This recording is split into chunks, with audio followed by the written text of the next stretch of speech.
అవకాశం ఇచ్చినందుకు గౌరవ స్పీకర్ గారికి హృదయపూర్వక ధన్యవాదాలు. మా నియోజకవర్గం తుంగతుర్తి నియోజకవర్గం చాలా వెనుకబడేసిన నియోజకవర్గం కనుక నియోజకవర్గం దాన్ని జర ముందుకు తీసుకుపోవాలన్న ఆలోచనలో రాష్ట్ర ప్రభుత్వానికి నేను విజ్ఞప్తి చేయడం జరిగింది. ముందుగా గౌరవ మంత్రివర్యులు పొన్నం ప్రభాకర్ గారికి నేను హృదయపూర్వక ధన్యవాదాలు తెలియజేస్తా ఉన్నాను.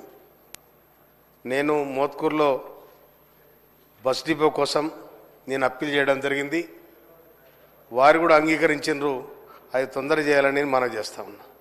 అదేవిధంగా మోత్కూరు డివిజన్ చేయాలని చెప్పి గౌరవ రెవెన్యూ మినిస్టర్ గారికి అందరికంటే ముందుగానే నేనే ఇచ్చిన మన లిస్టులో చదవలే.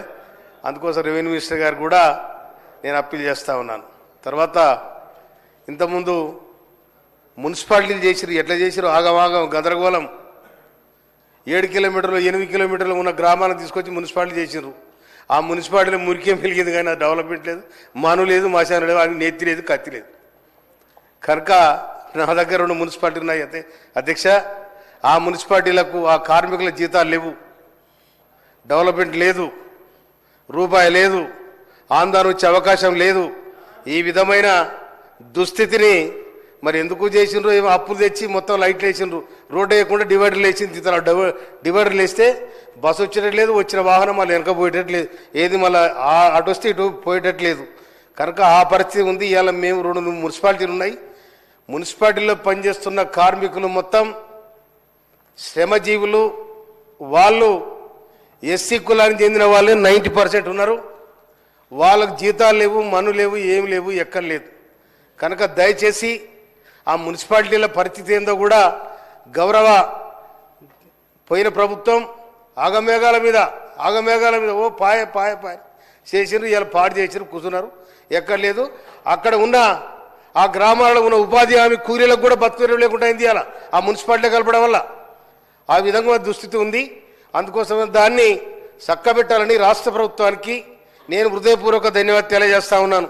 అదేవిధంగా తుంగతుర్తిలో 100 పడకల హాస్పిటల్, మోత్కూరులో 30 పడకల హాస్పిటల్, దీన్ని అప్గ్రేడ్ చేయాలని చెప్పి ఆ 30 పడకలు ఉన్న హాస్పిటల్ కూలగొట్టిర్రు. 100 పడకల హాస్పిటల్ పిల్లర్లు వేసిండ్రు. అది అక్కడ ఇబ్బందిగా ఉంది. కనుక దయచేసి దాన్ని కంప్లీట్ చేయడానికి సహకరించాలని చెప్పి, తర్వాత మోత్కూరులో ఉన్న 30 పడకల హాస్పిటల్ కూడా తొందరగా దాన్ని కంప్లీట్ చేయాలని చెప్పి రాష్ట్ర ప్రభుత్వానికి సంబంధిత మంత్రివర్యులకు నేను మనస్ఫూర్తిగా విజ్ఞప్తి చేస్తా ఉన్నాను. తుంగతుర్తి నియోజకవర్గం ఎస్సీ రిజర్వ్ నియోజకవర్గం, దానికి ప్రత్యేకంగా నిధులు కేటాయించాల ధర్మం బాధ్యత రాష్ట్ర ప్రభుత్వానికి ఉంది. అందుకోసమనే ఆ విధంగా ముందు తీసుకుపోవాలని, అన్నిటికంటే ముఖ్యంగా మోత్కూరుకి ఎటు చూసినా 70 కిలోమీటర్ల దూరాన బస్ ప్రయాణం లేదు.